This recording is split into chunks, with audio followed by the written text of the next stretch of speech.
அனைவருக்கும் வணக்கம். Welcome to people's heroes academy. நமக்கு டிஎன்பிஎஸ்சிலேருந்து ரீசெண்டாக சிலபஸ் சேஞ்ச் பண்ணியிருந்தாங்க. அதில் லாங்குவேஜில் தமிழ் சிலபஸ் அப்படின்றது ஒரு முற்றிலும் மாறுபட்ட ஒரு சிலபஸாக ஆயிடுச்சு. ஸோ அந்த தமிழை எப்படி படிக்கிறது அப்படின்னே சொல்லி இன்னுமே ஐடியா வரல. பழசை படிக்கலாமா, இதை படிக்கலாமா, இல்லை ஃபுல்லத்தையும் படிச்சிருவோமா, அட்டை டு அட்டை படிச்சிருவோமா அப்படின்னு சொல்லி ஒரு குழப்பமாகவே ஏற்படுது. ஸோ இந்த தமிழ் சிலபஸ் என்ன சேஞ்ச் பண்ணியிருக்காங்க அப்படின்றதுலேருந்து இதை நம்ம எப்படி படித்தோன்னா நம்ம சக்சீட் ஆக முடியும் அப்படின்றத வரைக்கும் உங்களுக்கு இந்த பதிவில் சொல்ல போகிறோம். அதுக்கு முன்னாடி நம்ம சேனலை யாராச்சும் சப்ஸ்கிரைப் பண்ணாமல் இருந்தீங்க அப்படின்னா சப்ஸ்கிரைப் பண்ணிட்டு கிளாஸை கண்டினியூ பண்ணுங்கள். ஓகேங்களா? ஓகே. அப்போ தமிழ் ஏன் முக்கியம் அப்படின்னு சொல்லி பார்த்தீங்கன்னா 100 கேள்விகள் உங்களுக்கு எதுலேருந்து தான் கேட்குறாங்க, தமிழில் இருந்தால் கேட்குறாங்க. குரூப் 4ஆக இருந்தாலும் சரி, குரூப் 2ஆக இருந்தாலும் சரி, உங்களுக்கு ப்ரிலிம்ஸில் குரூப் 2 ப்ரிலிம்ஸில் இந்த 100 கேள்விகளில் உங்களுக்கு முன்னாடி எப்படி இருந்துச்சு, part A, part B, part C 33, 33, 34 அப்படின்ற லெவலில் இருந்தது போய் உங்களுக்கு இலக்கணத்தில் இருந்து மட்டும் உங்களுக்கு எத்தனை கேள்விகள் கேட்குறோம், 85 கேள்விகள் கேட்குறோம். பேலன்ஸ் உங்களுக்கு பார்ட் பி, பார்ட் சிலேருந்து 15 கேள்விகள் கேட்குறோம் அப்படின்னு சொல்லி மாற்றிருக்காங்க. இதுலேயும் இந்த 15 கேள்விகளுக்கு இருந்த பெரிய சிலபஸை, இமாலய சிலபஸ் என்ன பண்ணியிருக்காங்க, உங்களுக்கு சுருக்கி ஒரு சின்ன குன்று மாதிரி கையில் கொடுத்துருக்காங்க. ஸோ இது நமக்கு படிக்கிறதுக்கு ஈஸியாக ஆயிடுச்சு. ஸோ இதில் இருக்கக்கூடிய விஷயங்களை மட்டும் நம்ம படித்தா போதுமானதாக இருக்கும். இந்த 85 கேள்வி இருக்குது பார்த்தீங்களா, இந்த 85 கேள்வியும் நமக்கு தெரியும் எப்படி படிக்கணும், என்ன படிக்கணும் அப்படின்றது. ஆனால் இதில் இல்லாத நிறைய விஷயங்கள் என்ன பண்ணியிருக்கு, ஸ்கூல் புக்கில் இருக்குது. இதுக்கு முன்னாடி இருந்த சிலபஸ் உங்களுக்கு எப்படி இருந்துச்சு, அவங்க கொஷின்ஸ் எப்படி கேட்டுக்கிட்டு இருந்தாங்க அப்படின்னு சொல்லி பார்த்தீங்கன்னா, ஒரு 6வது நியூ புக் எடுத்தீங்க அப்படின்னா அந்த ஃபஸ்ட்டு பக்கத்தில் இருந்து கடைசி பக்கத்தில் வரைக்கும் படிக்கிற வரைக்கும் நம்ம படிச்சுக்கிட்டு இருந்தோம். ஒன்று விடாமல் எல்லாத்தையும் என்ன பண்ணிக்கிட்டு இருந்தோம், படிச்சுக்கிட்டு இருந்தோம். இந்த திருவள்ளுவர் சிலையில் எத்தனை நீர்த்துளிகள், எத்தனை அலை திருவள்ளுவர் மேலே அடிச்சிச்சு அப்படின்லாம் சொல்லி நம்ம படிச்சுக்கிட்டு இருந்தோம். இப்போ அதெல்லாம் படிக்க வேணாமல் நமக்கு என்ன பண்ணி கொடுத்துருக்காங்க, சிலபஸை கொஞ்சம் சிம்பிளிஃபை பண்ணி கொடுத்துருக்காங்க. ரொம்ப நல்ல விஷயம். நம்ம நிறைய விஷயங்கள் தேவையில்லாத விஷயங்கள்லாம் படிக்காமல் அவங்க என்ன கொடுத்துருக்காங்களோ அதை மட்டும் நம்ம படிச்சுட்டு போனால் தான் நல்ல விஷயமா இருக்கும். புதுசாக படிக்க வந்திருக்கவங்களை பொறுத்த வரைக்கும் எந்த பிரச்சனையும் கிடையாது. நீங்கள் இப்போ தான் புதுசாக வந்திருக்கோம். ஸோ அவங்க சிலபஸில் என்ன கொடுத்துருக்காங்களோ அதை மட்டும் படிச்சுட்டு போயிடும். ஆனால் ஏற்கனவே படித்தவங்களுக்கும் நிறைய குழப்பம் ஏற்படுது. 2 விதமாக தோணுது. ஃபஸ்ட் விஷயம் பார்த்தீங்க அப்படின்னா அவன் சிலபஸ் என்ன கொடுத்துருக்கானோ அதை மட்டும் பார்த்துட்டு போயிடும் அப்படின்னு சொல்லி தோணுது. செகண்ட் விஷயம் என்ன தோணுது அப்படின்னு சொல்லி பார்த்தீங்கன்னா, இருந்தாலும் நம்ம ஏற்கனவே படிச்சது தானே, இன்னொரு தடவை படிச்சுட்டு போயிடும் அப்படின்னு சொல்லி தோணுது. நீங்கள் எந்த மனநிலையில் இருந்தாலும் சரி, இந்த விஷயத்த நல்லா பண்ணுங்கள். அவன் என்ன சிலபஸில் கொடுத்துருக்கானோ அதை நல்லா படிங்க. நீங்கள் ஏற்கனவே படிச்சிருந்தீங்க அப்படின்னா இதை சும்மா மேலோட்டமாக பார்த்துட்டு போயிருங்க. ஏன்னா படித்தது வந்து எங்கேயாச்சும் ஒரு இடத்துல ஏதோ ஒரு இடத்துல யூஸ் ஆகும். ஸோ நீங்கள் ஏற்கனவே படிச்சிருக்கீங்கன்ற பட்சத்தில் இதை நீங்கள் தாராளமாக என்ன பண்ணிட்டு போயிடலாம். ஏற்கனவே நீங்கள் படிச்சிருந்ததை ரிவைஸ் பண்ணிட்டு போகலாம், தப்பு கிடையாது. ஓகேங்களா? அப்போ சிலபஸ் எடுத்து பார்த்தீங்க அப்படின்னா உங்களுக்கு சிம்பிளாக கொடுத்துருக்காங்க. இங்கிலீஷ் சிலபஸ் ரொம்ப ஈஸியாக இருக்குது, இங்கிலீஷ் சிலபஸ் ரொம்ப ஈஸியாக இருக்குன்னு சொல்லி இங்கிலீஷ் சிலபஸ் எப்படி இருந்துச்சோ அதுக்கேற்ற மாதிரி அப்படியே கொடுத்துருக்காங்க. ஏன்னா பாருங்கள், நீங்கள் இங்கிலீஷ்லேயும் அதே யூனிட் 1 யூனிட் 2 தான் இருக்கும். அதே ஃபஸ்ட்டு உங்களுக்கு இந்த கிராமர் தான் இருக்கும். அதே உங்களுக்கு இந்த சொல்லகராதிபெல்லாம் அங்கங்கே கொடுத்துருப்பாங்க. இதுதான் நடந்திருக்கும். அது அப்படியே இங்கிலீஷ் சிலபஸ்க்கு ஈக்குவலாக கொடுத்துருக்காங்க. அப்போ இங்கே உங்களுக்கு சிலபஸில் என்ன கொடுத்துருக்காங்க அப்படின்றத உட்காந்து நல்லா அனலைஸ் பண்ணுங்கள். ஏற்கனவே படித்தவங்களுக்கு தெரியும், பார்த்தோன்னே தெரிஞ்சிடும் இது சிலபஸில் இருக்குது இல்லைன்றது. புதுசாக படிக்கிறவங்களுக்கு சிலபஸ் எடுத்து நல்லா அனலைஸ் பண்ணுங்கள். அனலைஸ் பண்ணிவிட்டு இந்த சிலபஸை ஒரு பிரிண்ட் போட்டு கையில் வச்சுக்கிட்டு நீங்கள் எப்படி படிக்கணும் அப்படின்றத சொல்கிறேன். இது வந்து உங்களுக்கு எழுத்து இலக்கணம், சொல் இலக்கணம் அப்படின்றதுலேருந்து இலக்கணத்தை பொறுத்த வரைக்கும் நீங்கள் எந்த இலக்கணம் வந்தாலும் என்ன பண்ணியிருப்பாங்க, படிச்சுட்டு போயிருங்க. 85 கேள்வி இலக்கணம் அப்படின்றப்ப இந்த எனக்கு எடுத்தாங்க அந்த பெயர்ச்சொல் அறிதல்னு சொல்லி ஒன்று இருக்கும். வேர்ச்சொல் அறிதல் இல்லை, பெயர்ச்சொல் அறிதல் அப்படின்னு சொல்லி ஒன்று இருக்கும். சொல்லில் இருக்கும். அது இங்கே உங்களுக்கு கொடுக்கல. எழுத்துப்பிழை, ஒற்றுப்பிழை, தமிழ் சொல் இதெல்லாம் கொடுத்துருக்காங்க. உங்களுக்கு பெயர்ச்சொல் அறிதல் அப்படின்னு சொல்லி உங்களுக்கு அந்த பழைய சிலபஸ் இருக்கும். அதில் தான் வந்து உங்களுக்கு என்ன வரும், ஆகு பெயர் அப்படின்றது வரும். அதுலேருந்து உங்களுக்கு கொடுத்துருந்தாங்க இந்த group 2A mains. Group 2A மெயின்ஸில் வந்து உங்களுக்கு டிகிரி ஸ்டாண்டர்டில் கேட்டிருந்தாங்க அப்படின்றதுனால உங்களுக்கு குரூப் 4லையும் குரூப் 2A ப்ரிலிம்ஸ்லேயும் அப்படி கேட்கணுன்ற அவசியம் கிடையாது. ஏற்கனவே எக்ஸாம்ஸ் நடத்திருக்காங்க, அதை நம்ம பார்த்துருக்கோம். அந்தளவுக்கு நடத்தின கிடையாது, இது வரைக்கும் நடத்தின கிடையாது. குரூப் 2A பொறுத்த வரைக்கும் நமக்கு ஏன் பக்குன்னு இருந்துச்சுன்னா, நம்ம எக்ஸ்பெக்ட் பண்ணி போனது ஈஸியாக கேட்பாங்க. ஒரு குரூப் 4ல் எப்படி கேட்பாங்களோ, குரூப் 2A ப்ரிலிம்ஸில் எப்படி கேட்பாங்களோ அந்த மாதிரி கேட்பாங்கன்னு சொல்லி எக்ஸ்பெக்ட் பண்ணி போனோம். அங்கே அவங்க ஒரு மாடல் கொஸ்டின் பேப்பரும் விடலை. ஸோ நமக்கு இந்த அளவுக்கு டஃபாக கேட்பாங்கன்னு தெரியல. ஸோ அங்கே பார்த்தோன்னு நமக்கு பக்குன்னு ஆயிடுச்சு, அவ்வளோதான். மற்றபடி ஒன்றும் பிரச்சனை கிடையாது. மற்றபடி அடுத்த தடவை கேட்குறது அப்படி தான் கேட்பாங்கன்றதை ஃபிக்ஸ் பண்ணிவிட்டு நம்ம போகிறப்ப அந்த மனநிலையில் போயிடலாம். ஆனால் குரூப் 4க்கும் குரூப் 2 ப்ரிலிம்ஸுக்கும் அந்த மனநிலையில் போகணுன்ற அவசியம் கிடையாது. சிலபஸில் என்ன கொடுத்துருக்காங்க அப்படின்றத எடுத்து நல்லா அனலைஸ் பண்ணுங்கள். எல்லாமே ஈஸி. இந்த சிலபஸில் எப்படிலாம் கேள்வி கேட்பாங்க அப்படின்றத நீங்கள் தெரிஞ்சுக்கணும்னு நினச்சிங்கன்னா, தமிழ் எலிஜிபிலிட்டி டெஸ்ட்டுன்னு சொல்லி உங்களுக்கு என்ன நடக்குது, ஒரு எக்ஸாமுக்கும் நடக்கும். கிட்டத்தட்ட ஒரு 50 கொஷின் பேப்பரை தொகுத்து யாரோ ஒரு புண்ணியவான் தொகுத்து கொடுத்த கொஷின் பேப்பரே உங்களுக்கு ஆன்லைனில் சுற்றிக்கிட்டு இருக்கு. நம்மளுடைய டெலிகிராம் சேனல்லே உங்களுக்கு என்ன பண்ணியிருக்கோம், அது அவைலபிளாக இருக்கும். நீங்கள் அதில் ஜாயின் பண்ணி எடுத்துக்கலாம். அதை நீங்கள் பார்த்தீங்கனாலே ஒரு 100 கொஷின் ஃபஸ்ட்டு கொஷின் பேப்பர் எடுத்து ஒரு 100 கொஷின் பார்த்தீங்கனாலே ஒரு சிலதுல வந்து உங்களுக்கு தமிழ் தகுதி தேர்வுன்னு சொல்லி போட்டிருக்கும். அதுல இருக்கிறது எப்படி இருக்கோ அப்படிதான் இருக்கும். தமிழ் தகுதி மற்றும் மதிப்பீட்டு தேர்வுன்றது உங்களுக்கு வேற மாதிரி கேட்டிருப்பாங்க, அதை விட்டுருங்க. அதுல இருக்கிறது விட்டுருங்க. தமிழ் தகுதி தேர்வுன்னு சொல்லி ஒரு சில கொஸ்டின் பேப்பர் இருக்கும், அந்த 50 கொஸ்டின் பேப்பர்ல அதுல இருக்கிறதான் உங்களுக்கு என்ன பண்ண போகுது, இப்ப புதுசா உங்களுக்கு கேள்விகள் கேட்க போறாங்க, இந்த 88 கேள்விகள். ஸோ அதை பார்த்தீங்கன்னா உங்களுக்கு நல்லா என்ன பண்ணிடும், புரிஞ்சிடும். இப்படிதான்ப்பா கேட்க போறாங்க அப்படின்றது மைண்டு ஃபிக்ஸ் ஆகலாம். ஸோ சிலபஸ்லாம் ஓரளவு எல்லாருமே எடுத்து பார்த்து வச்சிருப்பீங்க. ஸோ பிரச்சனை கிடையாது. நம்ம சிலபஸ் எக்ஸ்பிளைன் பண்ணியும் ஏற்கனவே என்ன பண்ணிருக்கோம், உங்களுக்கு ஒரு வீடியோ போட்டிருக்கோம், அதை பார்க்கணும்னு சொல்லி நினைச்சீங்கன்னா நம்முடைய சேனல்ல ஏற்கனவே போட்டிருக்கோம், அதை எடுத்து பாருங்க. ஓகேங்களா? இதுதான் உங்களுக்கு இந்த அழகு 6 வரைக்கும். அழகு 7 பொறுத்த வரைக்கும் உங்களுக்கு என்ன வந்துருச்சு, திருக்குறள் வந்துருச்சு. திருக்குறள்ல ஒரு 20 அதிகாரம், 20 அதிகாரங்கள் என்ன பண்ணுங்க, படிக்கீங்க அப்படின்ட்டாங்க. பேலன்ஸ் உங்களுக்கு அறநூல்கள் மட்டும் படிச்சுட்டு வாங்க அப்படின்ட்டு அதுலேயும் குறிப்பாக உங்களுக்கு சொல்லியிருக்காங்க. பேலன்ஸ் உங்களுக்கு இந்த தமிழின் தொன்மை சிறப்பு, திராவிட மொழிகள் தொடர்பான செய்திகள், உவேசா எல்லாமே உங்களுக்கு ஸ்கூல் புக்ஸில் இருக்கவங்க தான். ஆனால் இதை நீங்கள் என்ன பண்ண போகிறீங்க, இங்கே உங்களுக்கு இன்னும் எக்ஸ்பிளைனாக சொல்லியிருக்காங்க பாருங்கள். இந்த அழகு 7க்கான பாடத்திட்டம் 10ஆம் வகுப்பு வரையிலான பாட புத்தகங்களை அடிப்படையாக கொண்டது அப்படின்னு கொடுத்துருக்காங்க. ஓகேங்களா? அப்போ இவங்களாம் முன்னாடி எத்தனை பேர் இருந்தாங்க அப்படின்னா, ஒரு 100 பேர் இருந்தவங்களை சுருக்கி என்ன பண்ணியிருக்காங்கன்னா, ஒரு 10 பேர் மட்டும் படிச்சுட்டு வாங்கப்பா அப்படின்னு சொல்லி என்ன பண்ணியிருக்காங்க, கொடுத்துருக்காங்க. அப்போ 100 பேருக்கு நம்ம எவ்வளோ படிச்சிருப்போம், அவ்வளோ படித்தோம். ஸோ இப்போ அவங்க 10க்கு மட்டும் படிச்சுட்டு வாங்கன்றப்ப அந்த 10 நம்ம என்ன பண்ணிட்டு போயிடும், இன்டெப்த்தாக படிச்சுட்டு போயிடும். இந்த 10 பேரை பற்றி, இங்கே இருக்கக்கூடியவங்களை பற்றி உங்களுக்கு எங்கே என்ன பாயிண்ட் தெரிஞ்சாலும் நீங்கள் என்ன பண்ணிடுங்க, படிச்சிருங்க. அது உங்களுக்கு நியூ புக்காக இருந்தாலும் சரி, ஓல்டு புக்காக இருந்தாலும் சரி, நியூ சிறப்பு தமிழாக இருந்தாலும் சரி, ஓல்டு சிறப்பு தமிழாக இருந்தாலும் சரி, நம்ம என்ன படிச்சுட்டு போனாலும் எக்ஸ்ட்ரா ஒரு கேள்வி கேட்குறான்றப்ப நமக்கு டைம் இருக்கப்ப நம்ம என்ன பண்ணிட்டு போயிடலாம், எல்லாத்தையும் படிச்சு போயிடலாம். இவங்க இத்தினோண்டு இது சிலபஸ் உங்களுக்கு எவ்வளோ பெருசு இருந்துச்சுன்னா, கிட்டத்தட்ட ஒரு 3 பக்கத்துக்கு இருந்த சிலபஸை உங்களுக்கு ஒரு 10-15 லைனில் உங்களுக்கு சுருக்கி கொடுத்துருக்காங்க. ஸோ இவங்களை பற்றி என்ன கிடைச்சாலும் நீங்கள் என்ன பண்ணிட்டு போயிருங்க, படிச்சுட்டு போயிருங்க. அது நியூ புக்காக இருந்தாலும் சரி, ஓல்டு புக்காக இருந்தாலும் சரி நம்ம சொல்கிறோம். ஓகேங்களா? ஓகே. அப்போ நீங்கள் இதே போல் இன்னொரு நிறைய பேர் பண்ணக்கூடிய தப்பு என்ன அப்படின்னு சொல்லி பார்த்தீங்கன்னா, இந்த சிலபஸ் ஓரியன்டான புக் வாங்கி படிக்கிறது. அந்த சிலபஸ் ஓரியன்டான புக் வாங்கி படிக்கிறது எப்போ நல்லா இருக்கும்னா, ஒரு எக்ஸாம் ஃபைனலாக ரிவிஷன் பண்ணுறப்போ உங்களுக்கு நல்லாயிருக்கும். ஆனால் இப்போ யோசிச்சு பாருங்கள், நம்ம சொல்கிற கான்செப்டை பிரித்தெழுதுக அப்படின்றது இருக்குது, சேர்த்து எழுதுதல் அப்படின்றது இருக்குது. அந்த சிலபஸ் வைஸான புக்கை நீங்கள் எடுத்து பார்த்தீங்கன்னா, பிரித்தெழுதுகள் 6வது நியூ புக்கிலேருந்து 12th நியூ புக் வரைக்கும், 6வது ஓல்டு புக்லேருந்து 12th ஓல்டு புக் வரைக்கும் என்ன இருக்கோ அதை வரிசையாக ஒரு 30 பக்கத்தை கொடுத்துருப்பாங்க. 30 பக்கத்துக்கு ஒரேடியாக பிரித்தெழுதுகள் பார்த்தீங்க அப்படின்னா உங்களுக்கே போர் அடிக்கும், கடுப்பாக இருக்கும் படிக்கவே. அதெல்லாம் நீங்கள் என்ன பண்ணலான்னா, ஒரு ஃப்ரீயாக இருக்க டைமில், போர் அடிக்கிற டைமில் கொஞ்சமாக வேணால் பார்த்துக்கலாம். ஆனால் நீங்கள் நம்ம சொல்ல வர விஷயம், அந்த சிலபஸ் வைஸ் நீங்கள் படிக்கிறது இப்போதைக்கு தேவை கிடையாது.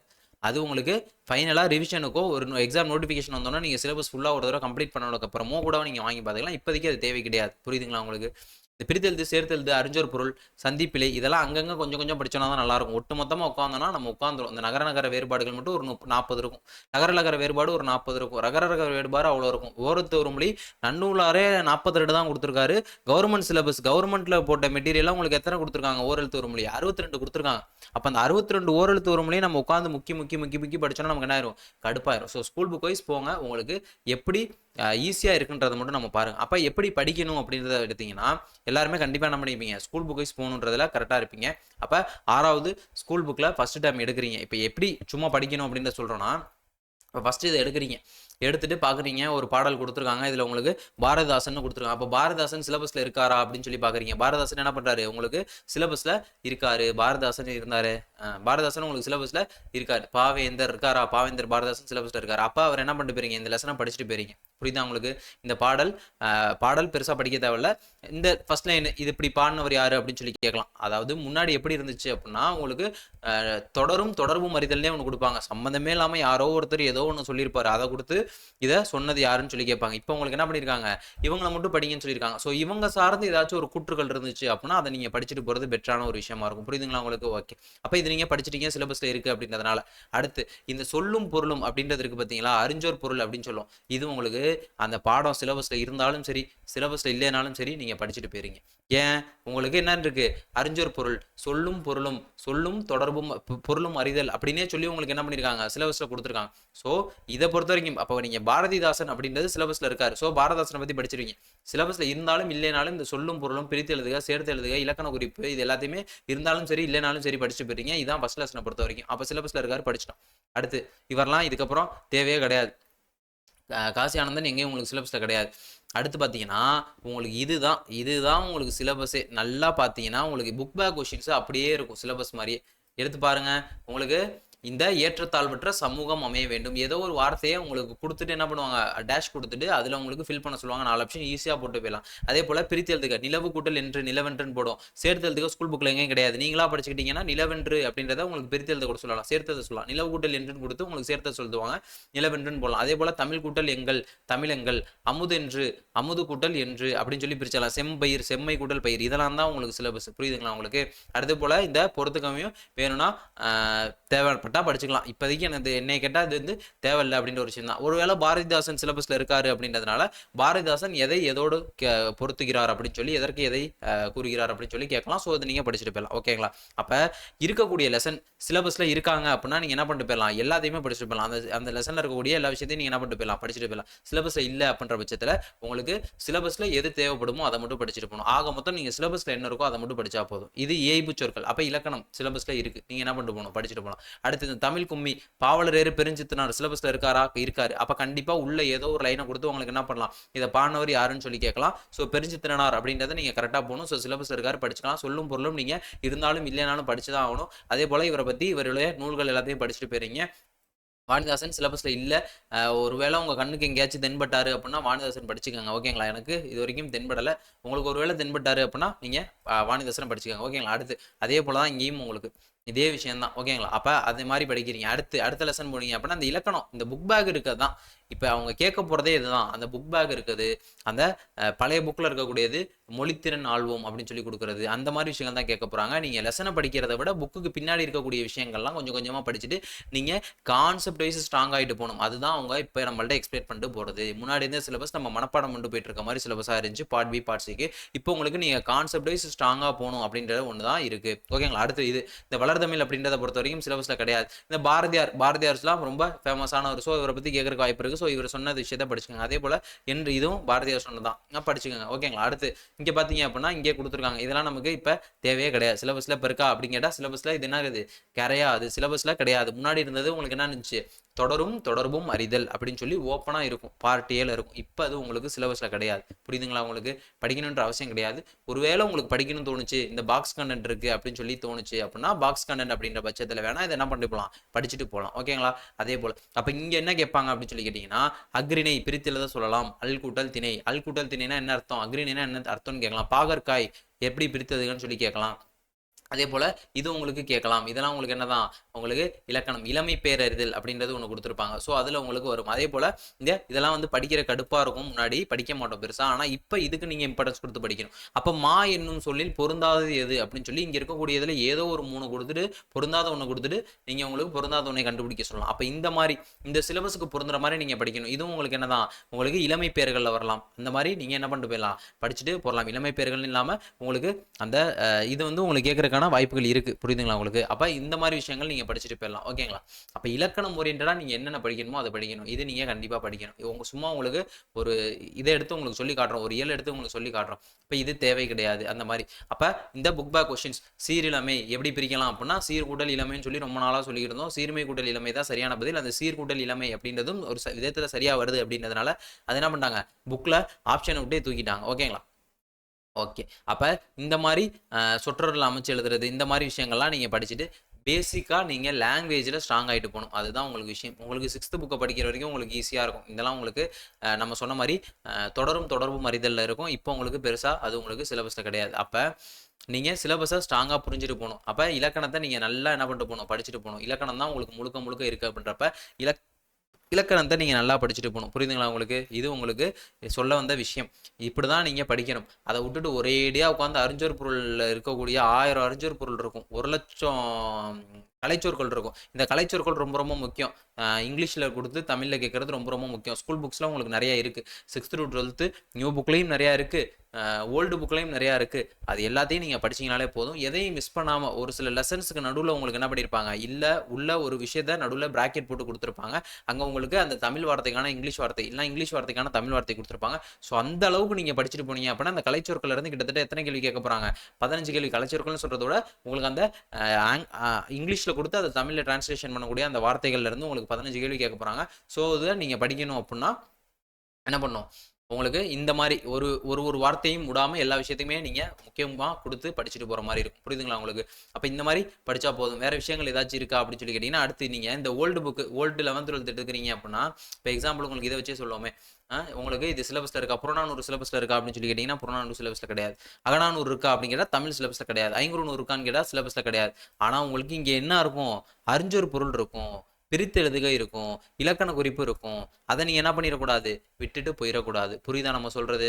இந்த புறநானூறு கிடையாதுன்னு சொல்லி மொத்தமா விட்டுட்டு போயிறக்கூடாது. புறநானூறுல இருக்கக்கூடிய அந்த பாடலும், புறநானூரை பற்றிய தகவல்களும் தேவையில்ல. ஆனா, அதுல இருக்கக்கூடிய அந்த இலக்கண குறிப்பும், அறிஞ்சொர் பொருளும் பிரித்து எழுதவும் நம்ம என்ன பண்ணிட்டு போணும்? படிச்சுட்டு போணும். இதுதான் நம்ம சொல்ல வந்த விஷயங்கள். இப்படிதான் நமக்கு Tamil syllabus, new Tamil syllabus அப்படின்றது நமக்கு இப்படிதான் நம்மள படிச்சுட்டு வரணும்னு சொல்லி எக்ஸ்பெக்ட் பண்றாங்க. சிலபஸ்ல இருக்கக்கூடிய எந்த பாயிண்ட்டையுமே மிஸ் பண்ணாம, முன்னாடியாச்சும் வந்து படிக்கிறதுக்கு நெறையா இருக்கும். அதனால இலக்கணத்துக்கு ரொம்ப கம்மியா இம்பார்ட்டன்ஸ் குடுத்து ஈஸியா ஸ்கோர் பண்ணிரலாம் அப்படின்ற ஒரு மைண்ட் செட்ல போவோம். இப்போ உங்களுக்கு என்ன பண்ணிட்டாங்க? 85 கொஸ்டின் இலக்கணத்துல இருந்து கேட்க போறாங்க. 85 கொஸ்டின்ஸ் இலக்கணத்துல இருந்து தான் கேட்க போறாங்க முழுக்க முழுக்க அப்படின்ற பட்சத்துல வேற வழியே இல்ல. எங்கெங்கெல்லாம் இலக்கணம் இருக்கோ எல்லாத்தையும் படிச்சு நம்ம என்ன பண்ணிட்டு போயிருவோம்? ஸ்ட்ராங் ஆயிட்டு போயிருவோம். ஒரு ஒரு கொஸ்டினும் ரொம்ப ரொம்ப முக்கியம் நமக்கு. பார்க்குறப்ப நம்ம நெனைப்போம், ஆ ஏதோ ஒரு வேலை கிடைக்கணும் அப்படின்னு சொல்லி நினைப்போம். அந்த ஒரு கொஸ்டின்ல வந்து வேலை கிடைக்காம போனவங்க இருப்பாங்க. அந்த பார்டர் மார்க்ல போய் வேலை எடுத்தவங்க, ச்சே இன்னொரு ஒரு கொஸ்டின் போட்டிருந்தோம்னா நம்ம இன்னும் இன்னும் கொஞ்சம் நல்ல டிபார்ட்மெண்ட்டா எடுத்துருக்கலாமே அப்படின்னு சொல்லி சூஸ் பண்ணுவாங்க. ஸோ அந்த பிரச்சனைலாம் வராம இருக்கணும் அப்படின்னா, உங்களுக்கு கண்ணுக்கு தெரிஞ்சு சிலபஸ்ல இருக்கக்கூடிய எல்லாத்தையுமே புக்ல எது இருந்தாலும் படிச்சுட்டு போயிருங்க. சிலபஸ் வைஸ் புக்ஸ் வாங்கி படிக்கிறத இந்த சிச்சுவேஷன்ல நமக்கு இப்ப தேவை கிடையாது. உங்களுக்கு முன்னாடி இருந்த சிலபஸ்க்கு அது தேவைப்பட்டுச்சு. ஏன்னா வந்து உங்களுக்கு பார்ட் பிக்கும் பார்ட் சிக்கும் வந்து உங்களுக்கு நிறையா இருக்கும். பார்ட் பி பார்ட் சிக்கு உங்களுக்கு வள வள வள வள வள வளன்னு அவ்வளோ இருக்கும் உங்களுக்கு சிலபஸ்ல. தமிழறிஞர்கள்ல சங்க இலக்கியங்கள்ல இருந்து சிலப்பதிகாரத்துல இருந்து மணிமேகலை இருந்து எல்லாமே இருக்கும். இப்போ எதுவுமே கிடையாது உங்களுக்கு சிலபஸ்ல. அப்போ உங்களுக்கு அப்ப தேவைப்பட்டுச்சு. அப்ப நீங்க ஸ்கூல் புக்ல படிச்சுட்டு இங்க உங்களுக்கு அதை பத்தின தகவல்கள் எல்லாத்தையும் படிக்கிறப்ப நல்லா இருக்கும். இப்போ உங்களுக்கு இருக்கிறது கொஞ்சம் தான். இதை மட்டும் தான் நீங்க என்ன பண்ற மாதிரி இருக்கும். சிலபஸ் படிச்சீங்கன்னா உங்களுக்கு ஈஸியா இருக்கும். ஏன்னா பாவேந்தர் பாரதாசன் அங்க கொஞ்சம் இங்க கொஞ்சமா இருப்பார். டிகேசி அங்க கொஞ்சம் இங்க கொஞ்சமா இருப்பார். இப்போ உங்களுக்கு கொஞ்சமா தான் இருக்காங்க அப்படின்ற பட்சத்துல நீங்க என்ன பண்ணிடலாம்? அதை கூட நீங்க ஒரு ஓன் நோட்ஸா எடுத்து வச்சு கூட படிச்சுக்கலாம். ஸோ சிலபஸ் வைஸ் புக்ஸ் அப்படின்றது இப்ப இருக்கக்கூடிய இந்த சிலபஸுக்கு தேவையா அப்படின்னு சொல்லி கேட்டா, இப்ப இந்த சிச்சுவேஷன்ல தேவை கிடையாது. ஒருவேளை எல்லாமே முடிச்சுட்டீங்க, உங்களுக்கு ரிவிஷன் பண்றது கொஞ்சம் டைம் இருக்கு, நிறையவே இருக்கு என்கிட்ட டைம், கொஞ்சம் இப்படி படிச்சாலும் கொஞ்சம் நல்லா இருக்கும்னு சொல்லி நினைச்சீங்கன்னா வாங்கி படிச்சுக்கோங்க. இப்ப இருக்கிறதுக்கு தேவை கிடையாது. இப்படிதான் நீங்க ஸ்கூல் புக் வைஸே போங்க, தாராளமா ஸ்கூல் புக் வைஸே போகலாம். 6th to 10th new book, sorry 6th to 12th new book, 6th to 12th old book, சிறப்பு Tamil new book, old book எல்லாத்தையுமே படிச்சுட்டு போயிருங்க. அவங்க படிக்கிறது கம்மியா தான் இருக்கு. கான்செப்டை புரிஞ்சு வச்சிருந்தீங்க, இலக்கணத்தை பொறுத்த வரைக்கும் கான்செப்டை புரிஞ்சு வச்சிருந்தீங்க அப்படின்னா அவன் எவ்வளவு கொஸ்டின் கேட்டாலும் எங்க போய் கேட்டாலும் டிகிரி, யூஜி டிகிரி என்ன, பிஜி டிகிரி போய் எம்ஃபில் போய் நீங்க உங்களுக்கு பிஹெச்டி லெவலில் கேட்டாலும் நீங்கள் என்ன பண்ணிட்டு வந்துடலாம்? ஆன்சர் பண்ணிட்டு வந்துடலாம். புரியுதா உங்களுக்கு? அப்போ இலக்கணத்தை பொறுத்த வரைக்கும் நீங்கள் கான்செப்ட் ஸ்ட்ராங் ஆகணும் அப்படின்ற ஒரு விஷயம் தான் சொல்லப்படுது. நீங்கள் ஏற்கனவே படிச்சிருக்கீங்க, மற்ற விஷயங்கள்லாம் நீங்கள் ஏற்கனவே படிச்சிருக்கீங்க அப்படின்றப்ப தாராளமாக உங்களுக்கு தோணுச்சு அப்படின்னா நீங்கள் ஒரு தடவை ரிவிஷன் பண்ணிட்டு போயிடலாம், பிரச்சனை கிடையாது. இன்னொரு விதத்தில் நீங்கள் அதை யோசிச்சிங்கன்னா, அந்த சிலபஸில் இல்லாத விஷயங்களை நீங்கள் படித்து வேஸ்ட் பண்ணக்கூடிய டைமில் நீங்கள் சிலபஸில் இருக்கக்கூடிய விஷயங்களை நீங்கள் நிறையா படிக்கலாம். நிறையா ஏற்கனவே படித்து முடிச்சிட்டீங்க அப்படின்ற பட்சத்தில் நீங்கள் ஜிஎஸ்க்கு டைம் ஸ்பெண்ட் பண்ணி ஜிஎஸ்சில் நிறையா படிக்கலாம். ஜிஎஸும் படிச்சிட்டிங்க அப்படின்னா மேத்ஸ் நிறையா போட்டு பார்க்கலாம், ரீசனிங் நிறையா கேட்குறாங்க, ரீசனிங் நிறையா போட்டு பார்க்கலாம். அந்த மாதிரி விஷயங்கள் தான் நம்ம சொல்ல வருது. ஸோ சிலபஸில் என்ன இருக்கோ அதை மட்டும் நல்ல ஸ்ட்ராங்காக படிச்சுட்டு போங்க. கண்டிப்பாக நம்மளால் பாஸ் பண்ண முடியும் அப்படின்ற மைண்ட் செட்லேயே படிங்க. படிக்கிறப்பே நமக்கு அந்த மைண்ட் செட் இருக்கும், நான் கண்டிப்பாக அந்த தடவை போஸ்டிங் அடிப்பேன் அப்படின்ற மைண்ட் செட்லேயே படிங்க. அதே போல் உங்களுக்கு இந்த நம்ம கிடைக்கக்கூடிய இந்த கொஸ்டின் மாடல் கொஸ்டின் ரிலீஸ் பண்ணல அப்படின்னு சொல்லி கவலைப்பட வேண்டாம். மாடல் கொஸ்டின் ரிலீஸ் பண்ணியிருக்காங்க. ஏற்கனவே நிறைய எக்ஸாம்ஸ் நடத்திருக்காங்க. தமிழ் எலிஜிபிலிட்டி டெஸ்ட் அப்படின்னு சொல்லி நிறைய நடத்திருக்காங்க. அந்த 50 கொஸ்டின் பேப்பர் தொகுப்பு இருக்குன்னு சொன்னேன் இல்லையா, அதை எடுத்து பாருங்க, உங்களுக்கு தெரியும் எப்படிலாம் கேட்பாங்க, இப்படி தான் கேட்க போறாங்க எக்ஸாம் அப்படின்றது உங்களுக்கு புரியும். இதெல்லாம் ஒரு கேள்வி அப்படின்ற மாதிரி தான் இருக்கும் உங்களுக்கு. எக்ஸாம்பிள் இங்கேயே கொடுத்துருக்காங்க பாருங்க, நான் காட்டிற்கு சென்றேன் டேஷ் கொடுத்துருவாங்க, டேஷ் புலியை பார்த்தேன். அப்போ உங்களுக்கு என்ன கொடுத்துருப்பாங்க? அதனால் அப்படின்ற ஆப்ஷன் கொடுத்துருப்பாங்க. நான் காட்டிற்கு சென்றேன் எனவே புலியை பார்த்தேன் அப்படின்னு சொல்லி போடலாமா? கொஞ்சம் பொருந்தது. அதனால் புலியை பார்த்தேன் அதுவும் போடலாம். அப்போ இந்த எனவேன்ற ஆப்ஷன் அங்கே இருக்காது, ஏதோ ஒரு ஆப்ஷன் தான் உங்களுக்கு இருக்கும். புரியுதா உங்களுக்கு? அப்போ இந்த மாதிரி நீங்கள் எடுத்து பொறுத்துற மாதிரி தான் இருக்கும். ஸோ ரொம்ப ஈஸியாக பண்ணிட்டு வரலாம். அதுக்காக நீங்கள் பண்ண வேண்டிய விஷயம் என்ன அப்படின்னு சொல்லி கேட்டிங்கன்னா, இலக்கணம் ஸ்ட்ராங் ஆகுதல் அப்படின்ற ஒரு விஷயம் தான். இலக்கண குறிப்பு நிறையா இருக்குன்னு சொல்லி நீங்கள் ஃபீல் பண்ணலாம். ஆனால் இலக்கண குறிப்புக்கான கான்செப்ட் அப்படின்றது கொஞ்சம் தானே இருக்குது. அந்த கான்செப்டை பிடிச்சிட்டிங்கன்னா நீங்கள் எந்த இலக்கண குறிப்பு கேட்டாலும், இப்போ மொட்டை மனப்பாடம் பண்ணாமல், இப்போ ஊறுகாய் எவ்வளோ சிம்பிளாக நம்ம சொல்கிறோம், ஊறும் காய் ஊறுகின்ற காய், ஊறும் காய் அப்படின்னு சொல்லி நம்ம எவ்வளோ சிம்பிளாக சொல்கிறோம். ஏன் சிம்பிளாக சொல்கிறோம்னா அது நமக்கு அந்த வினைத்தொகைக்கான கான்செப்ட் நமக்கு புரிஞ்சிருச்சு. ஸோ நம்மளால் வினைத்தொகை ஈஸியாக எடுக்க முடியுது. அதே மாதிரி ஒரு இலக்கணத்துக்கும் அதே மாதிரி ஒரு இலக்கண குறிப்புக்கும் நமக்கு என்ன இருக்குது, ஒரு கான்செப்ட் இருக்குது. அந்த கான்செப்டை பிடிச்சிட்டிங்க அப்படின்னா அவ்வளோதான், எல்லாமே நம்ம ஈஸியாக எங்கேருந்து கேட்டாலும் நம்மளால் என்ன பண்ண முடியும், ஆன்சர் பண்ண முடியும். ஸோ இதான் சொல்ல வந்தது. ஸ்கூல் புக் வைஸே போங்க. ஸ்கூல் புக் வைஸே உங்களுக்கு சிலபஸில் என்னென்ன இருக்கோ அது எல்லாத்தையும் படிங்க. அதே போல் நீங்கள் ஸ்கூல் புக் வைஸ் போகிறப்ப இந்த சிலபஸில் தமிழ் சிலபஸ் மட்டும் வச்சு பார்க்காம இப்போ ஒரு சில விஷயங்கள் வந்து தமிழில் இல்லாமல் உங்களுக்கு எதில் இருக்கும், ஜென்ரல் ஸ்டடி சிலபஸ் வரலாம். இப்போ எக்ஸாம்பிள் பாரதியார் அப்படின்றவர் வந்து உங்களுக்கு எதில் வரமாட்டார், இங்கே உங்களுக்கு தமிழ் சிலபஸில் வரமாட்டார். ஆனால் உங்களுக்கு எதில் வருவார், யூனிட் 8ல் வருவார். ஸோ நீங்கள் அங்கே படிச்சுட்டு போகலாம். அதே போல் உங்களுக்கு நடுவில் யார் வருவாங்கன்னா அண்ணல் அம்பேத்கர் வருவாங்க, தந்தை பெரியார் வருவாங்க. இவங்கெல்லாம் எதில் வரமாட்டாங்க, உங்களுக்கு தமிழில் வரமாட்டாங்க. ஆனால் தமிழ் புக்கில் இருக்காங்க. நமக்கு எதில் வருவாங்க, நமக்கு அங்கே ஜென்ரல் ஸ்டடீஸில் வருவாங்க. ஸோ அவங்கள படிச்சுட்டு போங்க. ஆனால் நீங்கள் தமிழ் புக் படிச்சிங்க அப்படின்னா நான் என்ன பண்ணணும், சிலபஸில் தமிழ் ஓரியன்டாக இருக்கக்கூடிய விஷயங்கள் இலக்கணம் பார்த்துட்டு அது இல்லாமல் உங்களுக்கு அதை ஜிஎஸோடையும் நீங்கள் கம்பேர் பண்ணி பார்த்தீங்கன்னா தான் பெஸ்ட்டாக இருக்கும். புரியுதுங்களா நம்ம உங்களுக்கு சொல்கிறது? நல்லா புரிஞ்சுட்டு தான் போகணும், வேறு வழி இல்லை. பேரறிஞர் அண்ணா வராரா, பேரறிஞர் அண்ணா உரைநடை பகுதின்னு கொடுத்துருக்காங்க. பேரறிஞர் அண்ணா அப்போ அவரை பற்றி ஏதோ ஒரு விஷயம் சொல்லியிருப்பாங்க. பேரறிஞர் அண்ணா உங்களுக்கு தமிழ் சிலபஸில் இருக்காடான்னு கேட்டால் இல்லைன்னு வச்சுப்போம். அப்போ இல்லைன்ற பட்சத்தில் உங்களுக்கு எதில் இருக்காரு, உங்களுக்கு ஜிஎஸ்ல இருக்காரு. அப்போ நீங்கள் பேரறிஞர் அண்ணாவை படிக்கணுமா, பேரறிஞர் அண்ணா சிலபஸில் இருக்காருன்னா அவரை பற்றி படிச்சு தான் போகணும். ஸோ நீங்கள் புக்கை ஓட்டி விட்டுக்கிட்டு இருக்கீங்க, அப்படியே போகிறப்ப ஒரு அண்ணாவை பற்றி இங்கே ஒரு 10 தகவல் இருக்குது, அதை படிச்சுட்டு போகிறதுனால உங்களுக்கு எந்த ஒரு பிரச்சனையும் ஆக போகிறதில்ல. ஏற்கனவே தெரிஞ்ச விஷயங்கள் தான் இருக்க போது. புதுசாக ஒரு தகவல்கள் வச்சாலும் அந்த தகவல் வந்து உங்களுக்கு பொன் போன்றது. அதை நீங்கள் சேமித்து வச்சுக்கோங்க. கண்டிப்பாக உங்களுக்கு எக்ஸாமில் அது யூஸ் ஆகும். புரியுதுங்களா? அப்போ இப்படி தான் நீங்கள் ஸ்கூல் புக் வைஸே போய் தாராளமாக படிக்கலாம். கஷ்டப்பட்டு அந்த சிலபஸ் வைஸ் போய் குழப்பிக்கிறதுலாம் இப்போதைக்கு தேவையில்லாத ஒரு விஷயங்கள் தான். ஓகேங்களா? ஓகே. அப்போ இப்படி தான் நம்ம படிக்க வேண்டும். நிறைய பேருக்கு வந்து ஒரு குழப்பமாக இருந்துச்சு, எப்படி தமிழ் படிக்கிறது, எப்படி கிளியர் பண்ணுறது, ஒன்றும் புரியலையே, இந்த சிலபஸ்லேருந்து கேட்பாங்களா, சிலபஸ் வெளியே போய் கேட்பாங்களா, நீங்கள் என்ன நினைக்கிறீங்க? இந்த சிலபஸ் கொடுத்துட்டாங்க, அந்த சிலபஸுக்கு மாடல் கொஷின் கொடுக்கலன்னா மாடல் கொஷின் கொடுத்துருக்காங்க, சிலபஸில் இருக்கிறது தான் கேட்பாங்க. 85 கேள்வி அவங்க கொடுத்துருக்க மாதிரி தான் கேட்பாங்க, 15 கேள்வி அவங்க கொடுத்துருக்க சிலபஸில் இருந்தால் கேட்பாங்க. ஸோ கவலைப்படாமல் சிலபஸில் என்ன இருக்கோ அதை மட்டும் படிங்க, அதுலேருந்து தான் கேட்க போகிறாங்க அப்படின்ற ஒரு விஷயம். சிலபஸில் இல்லாமல் வெளியே இருந்து கேட்டாலும் அது உங்களுக்கு மட்டும் இல்லை, வெளியே இருக்க எல்லாருக்கும் தான் கேட்க போகிறாங்க. அந்த டைமை அந்த சிலபஸில் இல்லாமல் கேட்கக்கூடிய அந்த ஒரு கேள்வி 2 கேள்விக்காக நீங்கள் அவ்வளோ டைம் ஸ்பெண்ட் பண்ணுறத நீங்கள் இங்கே டைம் நிறையா மிச்சப்படுத்தி அதை நீங்கள் என்ன பண்ணலாம், மேத்ஸ்லையும் ஜென்ரல் ஸ்டடீஸ்லையும் உங்களால் நல்லா போட்டு கரண்ட் அஃபேர்ஸ் நல்லா ஸ்ட்ராங் ஆக முடியும். கரண்ட் அஃபேர்ஸ்லாம் சரியாகவே படிக்கிறதில்ல, கரண்ட் அஃபேர்ஸ் ஸ்கீம்ஸ் அப்படின்னு சொல்லி நல்லா ஸ்ட்ராங் ஆகி நம்முடைய நாலேஜை இன்னுமே டெவலப் பண்ணிட்டு போக முடியும். இந்த தமிழ் புக்கில் இருக்கக்கூடிய ஒரு சில லெசன்ஸ்லாம் எதுக்குமே யூஸ் ஆகாமல் இருக்கும். நிறைய லெசன்ஸ்லாம் உட்காந்து சம்மந்தமே எல்லாம் படிச்சுட்டு இருப்போம். அந்த பறவை குயில் எத்தனை நாள் முட்டை போடும், அந்த மாதிரி டூர் ஒன்று போவாங்க, அதெல்லாம் வந்து தேவையே இல்லாத ஒரு லெசனாக இருக்கும். ஸோ அந்த மாதிரி விஷயங்களை நம்ம படிக்கிறத விட ஈஸியாக இருக்குன்னு படிக்கிறத விட நம்ம என்ன பண்ண போகலாம், ஜென்ரல் ஸ்டடீஸ்லையும் கரண்ட் அஃபேர்ஸ்லையும் நம்மளுடைய நாலேஜை டெவலப் பண்ணி தமிழ்லையும் ஸ்கோர் பண்ணலாம். ஒரு 2 கொஷின் வெளியே போய் கேட்டாலும் நம்ம என்ன பண்ணிடலாம், அதை இங்கே டேலி பண்ணிட்டு போயிடலாம். ஸோ புரியுதா உங்களுக்கு? இதான் நம்ம சொல்ல வந்த விஷயம். ஸோ ஸ்கூல் புக் வைஸ் போங்க, நல்லா படிங்க, எந்த டவுட்னாலும் கேளுங்க. நம்ம இப்போ தமிழ் சிலபஸை பற்றி டிஸ்கஸ் பண்ணியிருக்கோம். முழுக்க நம்ம சொன்ன மாதிரி படிச்சுட்டு போனீங்க அப்படின்னா 90லாம் கிடையாது, கண்டிப்பாக உங்களால் என்ன பண்ண முடியும், 100 அவுட் ஆஃப் 100 தமிழில் கண்டிப்பாக அடிக்க முடியும். அவன் எவ்வளோ கஷ்டமாக கேட்டாலும் கான்செப்டை பிடிச்சிட்டோம் அப்படின்னா இலக்கணத்தில் வேறு எதுவுமே கிடையாது. நல்லா படிங்க, தமிழில் நான் 100க்கு 100 அடிப்பேன் அப்படின்ற மைண்ட் செட்டோட படிங்க. ஜென்ரல் ஸ்டடீஸுக்கும் மேத்ஸுக்கும் அந்த டைமை அதுக்கேற்ற மாதிரி டைமையும் நீங்கள் ஒதுக்கி படிங்க. வெற்றி அப்படின்றது நிச்சயம். தொடர்ந்து நம்ம படிச்சுக்கிட்டே இருப்போம். கண்டிப்பாக நமக்கு வெற்றி பக்கத்தில் போய் நின்று அந்த வெற்றியை ரசிச்சுட்டு தான் வரும். ஓகேங்களா? ஓகே.